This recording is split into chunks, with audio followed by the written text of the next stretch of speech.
Welcome to Two Travel Dads Podcast. Here we share our favorite destinations, travel tips, ideas for saving money, and stories from our adventures.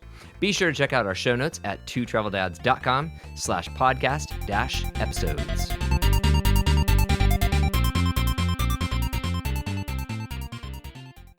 Welcome to another episode of Two Travel Dads Podcast.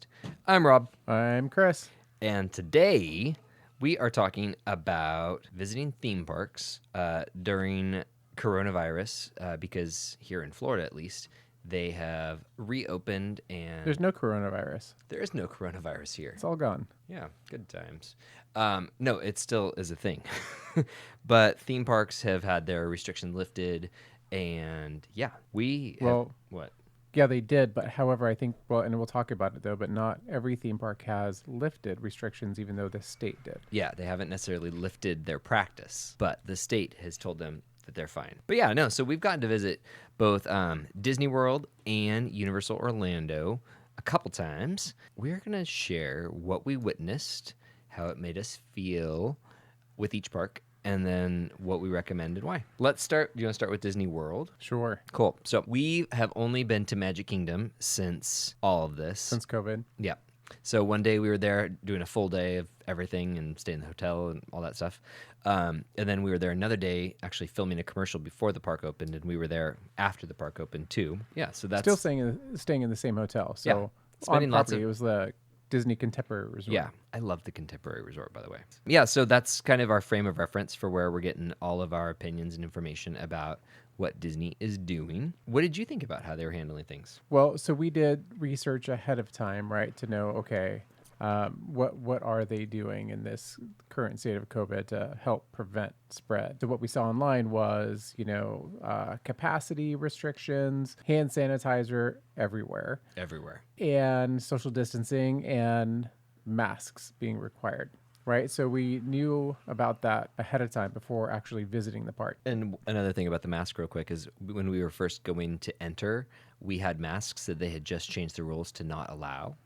So they provided us with some paper ones until we could get good masks. Paper one's still the 95 mask. So yeah, still better than... Still really good masks. But yeah, no, so that I was going to get into that to where then we actually got to go to the park and then experience what it was really like. And I would say I felt safer there at Disney World or Magic Kingdom than any grocery store or gas other station. retail store or gas station that I've been to, because they were thorough in their practices and every cast member understood what the requirements were and practiced and enforced them. So enforcing them is key. That is key. So we'll talk about why that's important compared to like Universal Studios. So I think the biggest thing at Disney World, for me was capacity. So they reduce capacity for the number of people to go into the park, which helps with social distancing. And you saw that clearly when you were in the park. And that just gives you a sense of comfort. And in addition to that, they have hand sanitizer before you enter a ride. So it's like you can, make sure you get your hands all sanitized.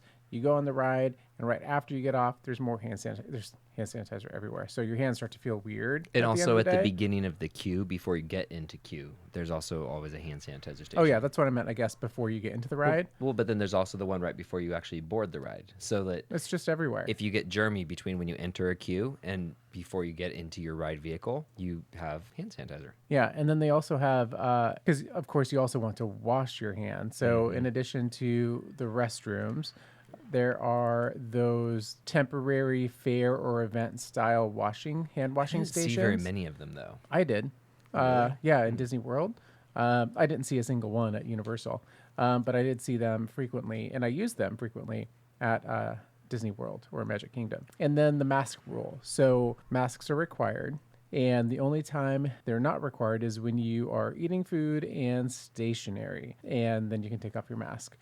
And so the rules were followed by, mostly everybody there. I didn't see a lot of people with like the mask like down below their nose, or really not following the rules. When I did see somebody who had like for a moment done that, or was walking around thinking they were kind of being cool with their mask or with their nose sticking out, I saw several cast members tell people to pull their mask up and wear their mask properly. Stark contrast to Universal Studios, where so many people were like, I'm just going to wear it down below my nose, or I'm just going to walk around with it off my face Yeah, until just somebody it's tells around me my to put neck. it on. Yeah. So totally different. Um, So bravo to Disney for actually like having their cast members like actually empowering them to enforce the mask rule because yeah. like I said, it made me feel safer than going shopping. And in addition to that, the other cool thing is if you're going to do dining, they have mobile order and pay at all of their locations, so you can order ahead of time through the app and go and pick up your food. And if you do reserve, a spot to go do sit down dining, they have social distancing all within the restaurant, and you can scan the QR code to get access to the menu, so you're not like touching all the menus that Oh, everybody else that's has right. touched. Yeah. Yeah, that was really cool because it actually made it so that you weren't even having menus being passed back and forth. So, one of the other precautions that we saw all over the Magic Kingdom was their social distancing markers that they had in their queues. And it wasn't just that there was like some tape on the floor or something like that, but they were really well thought out so that you could twirl around with 6-foot sticks in both of your hands and not hit a person. So if the queue would normally zigzag, the spots to stop had plenty of space in between them, even if normally they would zigzag right next to each other. So that was cool. And then some of the queues, like Thunder Mountain, was the one that really stands out to me. Some of the queues actually had plexiglass walls between the zigzags. So it's not just keeping the distance, but there's actual barriers as people are like winding through. Yeah, where do you would normally be like side by side with somebody? Yeah. So Disney clearly went to a lot of thought and spent a lot of time being able to welcome people back and not have people report negatively on it. Well, I think they really cared. Yeah, truly cared, which is really cool. So that was. Oh, and you know what? There's one other thing that we saw at Disney that was interesting. A couple different times we were in the queue for a ride and then heard an announcement and then things just came to a stop because they would close down rides for short amounts of time to go through and sanitize everything. So it wasn't just moving people through, but actually like stopping, deep cleaning ride vehicles, and then starting the ride again. So Yep. I thought that was cool. And because we stayed in the one of their properties, the Contemporary Resort, and obviously it's going to be, I assume that if you go to any of the other parks or any of the other resorts, it's the same experience. I assume the same Right. thing. But we were at the Contemporary Resort, and they also have great social distancing and other, I guess, preventative COVID measures in place. So even waiting for the elevator, they have the strips and stickers on the floor, so you're spaced out between others as you're waiting for the elevator. When you go into your room, they have this great sign that shows you all of the extra cleaning and sanitization, high touch points, right, to give you more comfort about what was cleaned in your room. And then also you get to use the same mobile order and pay features to get food while you're in the resort. So I thought that was really great. Yeah. And then also, so with all of the restrictions and trying to limit crowding in certain spots, they've really changed how entertainment happens in the parks. So instead of your standard awesome shows like fireworks and parades, they do kind of, I forget what they call them, maybe character promenades or something like that, where they just kind of walk a couple of characters through the park. And you can't stop and take pictures with them necessarily, but there's no parades where you get thousands of people. I remember the country bear is up there on like the balcony, is waving at people. Yeah, exactly, things like that. And Chip and Dale going around on a river raft. Mm-hmm. Yeah, so that's what they're doing for entertainment instead of allowing people to congregate. And also with fireworks, since they can't have people just parked in front of the castle in large groups, they broadcast them into the hotel rooms, so you can actually, from 6 to 10 p.m., you can actually watch fireworks on a loop in your room. I mean, it's not the same, but it's pretty cool. It's better than nothing. It's better than nothing. It's easy to fall asleep to. And I mean, also at the same time, what's really great about all of this is that we barely waited for rides. I really loved that.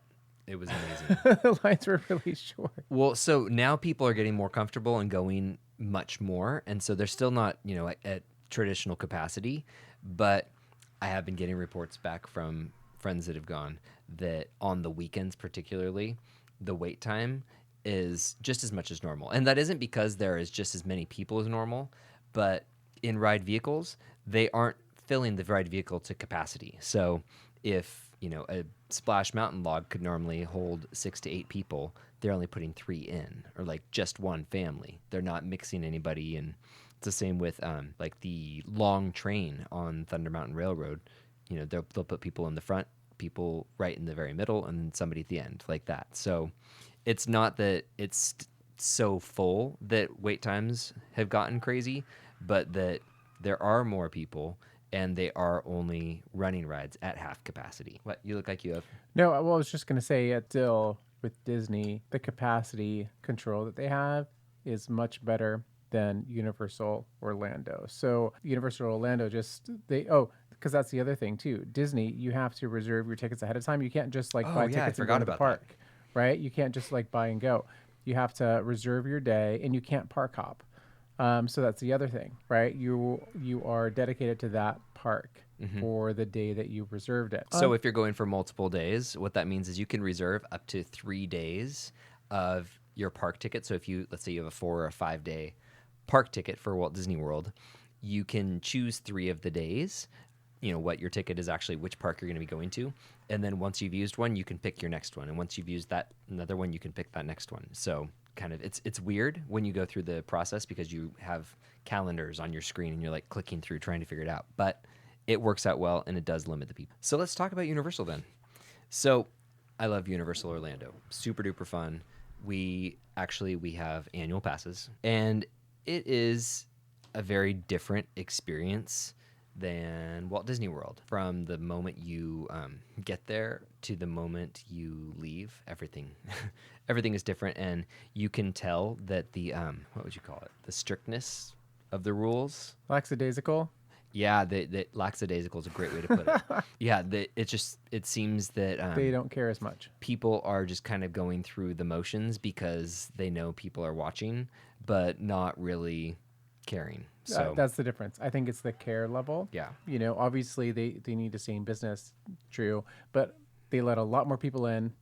You can just, you don't have to reserve your time. You can just go to the park. You can go between Islands of Adventure and Universal Studios as much as you want. Yeah, so they have no idea how many people are where. Well, they do because they track tickets and stuff. Well, they track tickets, but they just let a lot more people in. But once you're in, they don't know where you are. Yeah, Right? yeah, and it's interesting to kind of have been in one park, and then the next weekend we went to. So we did Disney first, and then we went to Universal the next weekend. It was kind of funny. Like, my own feelings was that I was really uncomfortable.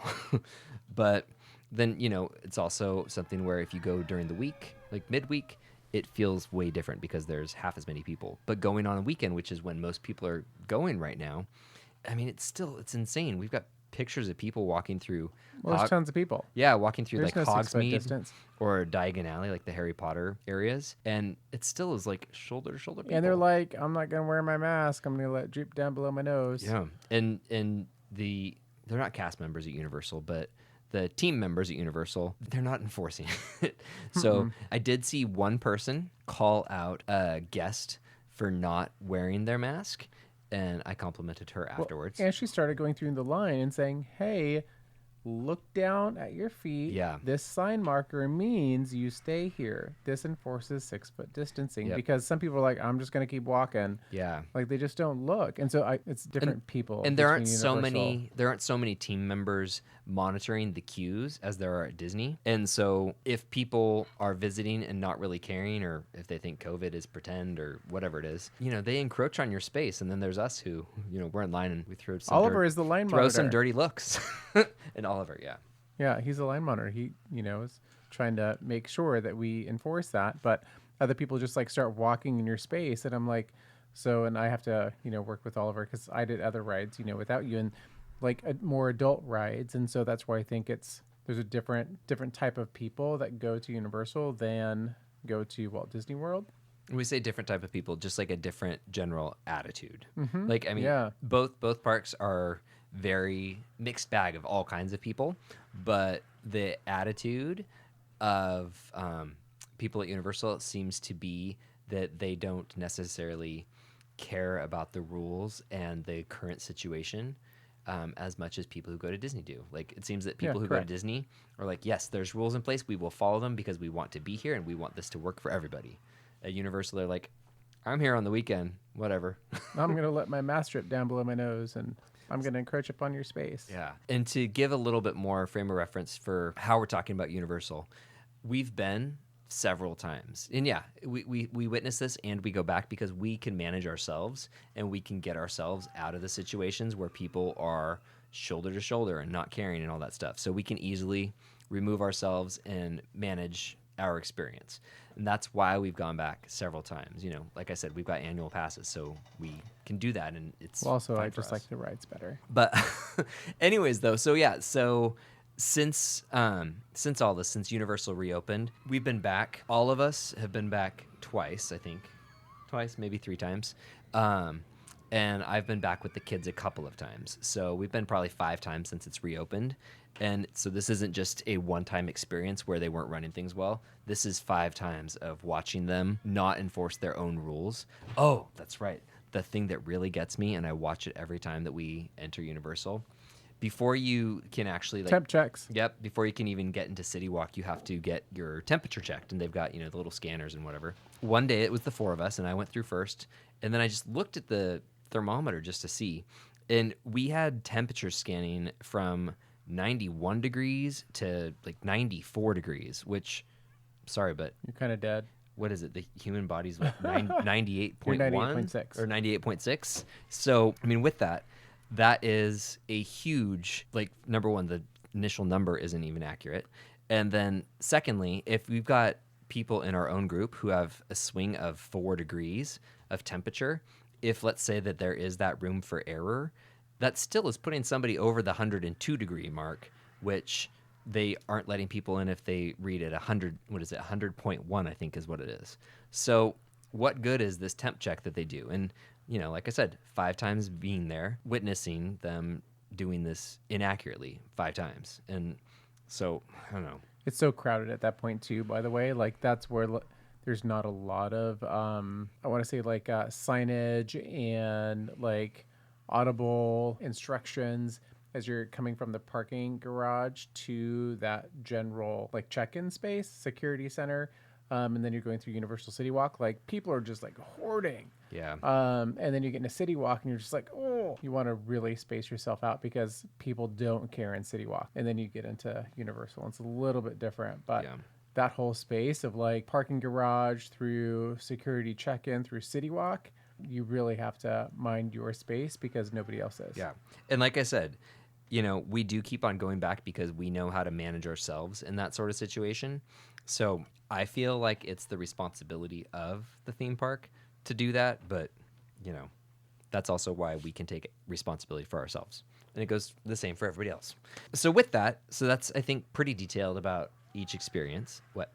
Well, I was just going to say that when you're in Universal Orlando, they also have an app, right? But I would say that the performance of the app and information in the app to guide you through what's available for, let's say, restaurants for mobile order and pay or sit down is not as helpful at Universal compared to Disney World. I remember that time that we were trying to find food in like Simpsons Land or something.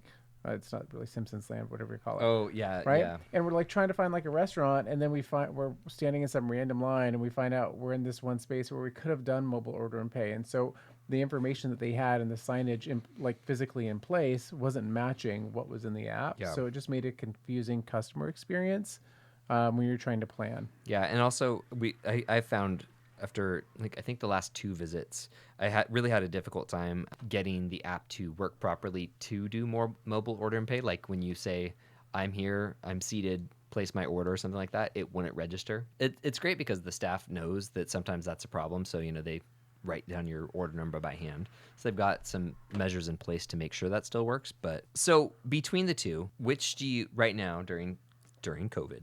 Which do you prefer to go back to? Do you still feel like Universal, because we enjoy the rides so much and we can manage ourselves, that it's definitely our top pick right now?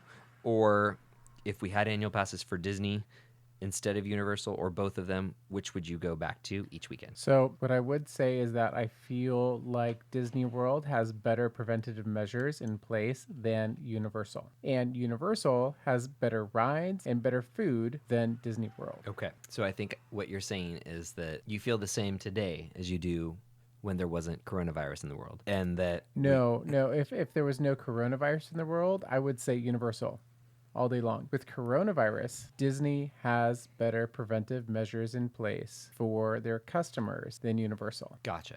There you go. So right now, if I was like, let's go to Orlando, you'd say, okay, let's go to Disney World. Yeah. Okay. They've got better preventive measures in place, right? I feel safer there than Universal. Yeah. Of course, I can like mind my business and get away from people at Universal, but Disney does it better. And there you have it. I thought that we might have more conversation about that, but I guess not. I've actually talked about this a lot, and I've helped like other people with their experiences going to Disney World. Example, I just had like, past coworkers from Seattle or like reaching out to me because they're going to Disney World and wondering what it's going to be like. And so I was able to share all that experience. And it's interesting because, I manage our Instagram stuff. So whenever I post a picture or stories or whatever that show one or the other, I always get a lot of questions really quickly of, oh, what's it actually like? I heard it's like this. And so I always share, this is what our experience is like. And it's kind of funny because every now and then I'll see somebody posting on the weekend and I'll say, hey, what's it like there right now? And they're like, oh, no, this is great. When like we've been there on the weekend. I'm like, right now there's just as many people. It's insane. Like a 95-minute wait for the whole. Yeah. So it's just, it's interesting. It's interesting. This navigating theme parks while you're also, social distancing and mixed with a bunch of people who do and don't care. It's a strange cultural experience. Anyways, that's kind of all that I had to say about the two right now. As of right now, so we are recording this in October of 2020. Right now, Disneyland is still closed. So we've yet to see. I assume they're going to manage things once they do get to open. Very similarly to Disney World. Gosh, I mean, they're rapidly coming up on almost a year of being closed. So, which is kind of crazy to think about. Closed, what was it, in March? We were there. We left Disneyland on March 1st. Yeah. And then they closed a couple weeks later. Yeah. That's about a little over half a year. I guess. It's more than over a half a year. I don't know. Anyways, by the time they get to reopen, it will have been around a year. That's what I'm trying to say. Oh, got it. You think they're going to open up in March of 2021? I don't know, but I don't think they're opening before then. Who knows? This world's too different. It's too uncertain. I don't know. Our national park isn't even open right here in St. Augustine. So who knows? Anyways. But the rest of the state is. Yep. Basically, they don't think it exists. Good times. So tune in more throughout this season of Two Travel Dads podcast because we will have more info about the fun things that we do because we are working hard to still find fun things even though we are keeping our distance and not mixing with big crowds. We've got some more trips to the Orlando, Central Florida area coming up. We'll be going down to the Florida Keys to do some really cool social distancing activities down there. Stay tuned, stay healthy, and I guess we'll talk to you later. Mask up. Bye. Two Travel Dads podcast is written by Rob and Chris Taylor and produced by Rob Taylor in Suquamish, Washington. If you would like to be on Two Travel Dads podcast or sponsor it, please visit us at twotraveldads.com/work.